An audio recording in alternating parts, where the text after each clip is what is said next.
תשמע, קודם כל דווקא תגובה שלך על הגבול מעניינת אותי, כי אתה בקיא דווקא בנושאים האלה. כן, אני סיירתי שם לא מזמן, מכיר היטב את הסביבה ואת הבעיות, ואני מציע לא לראות בגדר פתרון, בטח לא אחרי השביעי באוקטובר. למדנו מה שווה הגדר אחרי השביעי באוקטובר. הפתרון האמיתי הוא ההרתעה. המילה הרתעה היא לא קלה מדי? אולי צריך לעבור לפחד מוות. אתה יודע, כשמשה רבנו שולח את המרגלים, אז הוא אומר להם, תראו איך הם יושבים שם בארץ כנען, האם במחנים, אם במבצרים. אם יושבים במחנות, כן, אז הם חזקים. אם הם במבצרים, בצורים מאחורי חומות וגדרות, אומר רש"י, נוחים להיכבש. וואו, גדרות, מעניין. כן, גדרות וחומות מקרינות חולשה, ולא מביאות ביטחון, הרתעה. הם צריכים להיות אלו שמתחבאים מאחורי גדרות ולא אנחנו. וואו, תשמע, נתת פה הבחנה מטורפת, אבל תגיד לי, יש לי שאלה, אני מנסה להבין, למה שנתניהו לא יפעל בצורה הכי אגרסיבית ומסיבית וחזקה רגעים לפני בחירות? שנייה, אני מאתגר את המחשבה הרגילה. טוב, יש דברים שאתה לא יכול לעשות ברגע האחרון, כשאתה לא בא עם חזון ברור וכיוון ברור שהפוך להסכמי אוסלו, ובמשך 30 שנה רק מנציח את ההסכמים הללו מן הרגע הראשון, כבר ב-96 הוא לחץ ידו של ערפאת במקום לבטל את הסכמי אוסלו. אתה לא יכול לעשות 180 מעלות כעבור 30 שנה בבת אחת, זה לא עובד כך. ומה שנדרש פה באמת זה מחנה לאומי, ימין אמיתי, שיש לו חזון.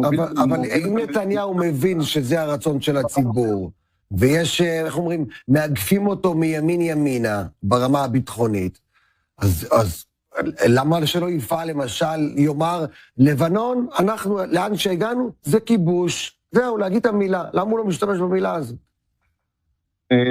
כמו שאמרתי בשבוע הראשון למלחמה, שהפתרון היחיד הוא כיבוש, גירוש והתיישבות. אמת. אבל כשבתוכנית הפטריוטים שאלו את נתניהו, האם נחזור ונבנה את גוש קטיף, אז הוא אמר, זה לא ריאלי.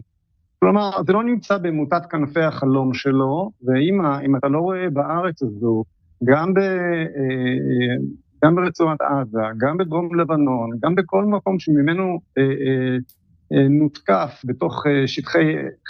מתוך חלקי ארץ ישראל התנ"כית, מקום שפוטנציאלית, אם תותקף, כן. וחיילי צה"ל יסכנו את עצמם ויכבשו אותו, מקום שבו תפעל בדיוק בטקטיקה הזאת, כיבוש, גירוש והתיישבות, אתה לעולם לא תשיג את ההרתעה שעליה אני מדבר, ותסכים איתי שאת האמירה הפשוטה הזאת, ההבנה הפשוטה הזאת, שהסברתי עכשיו, לא ניתן לצפות מנתניהו, ולכן צריך... זה גרוע מאוד, אגב, בטח אחרי השנים האחרונות. תיתן את הכיוון הזה. אני רוצה לדבר גם קצת על הפוליטיקה.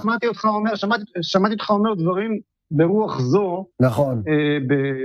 מעל ה... נכון. וכל הכבוד.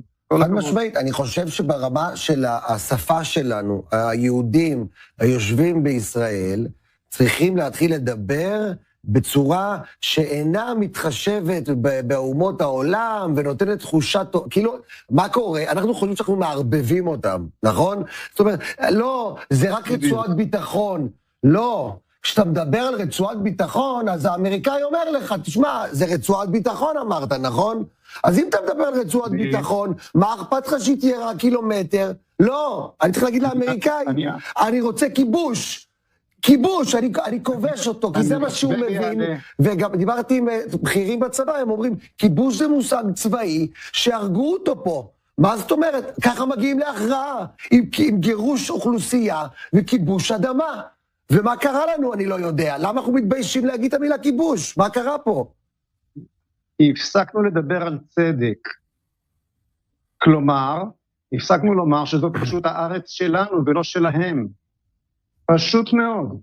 זאת הארץ שלנו, ואם אתם תיתנו לנו רק את התירוץ, את הסיבה, לחזור אליה ולשחרר אותה מידכם, אנחנו נעשה את זה. במקום זה, אנחנו מחפשים לגיטימציה בתוך כל מיני תפיסות הומניסטיות ושל חוקים בינלאומיים, ולהראות כמה שאנחנו נחמדים וכן הלאה. עולה לנו ביוקר. במקום לדבר על צדק. משה פייגלין, חבר כנסת לשעבר, יו"ר מפלגת זהות, כמובן המפלגה רצה, לא הספקתי לדבר איתך גם ברמה של סקרים וכאלה, אבל אתה יודע מה, אמרנו דברים את הכי נכונים, הרווחנו את הזמן, להגיד את הדברים החשובים באמת. תודה רבה לך על השיחה הזאת. יהיו לנו עוד, נדבר על סקרים ועל הסיכויים, על הכל נדבר, אנחנו נהיה שם ביום הבחירות.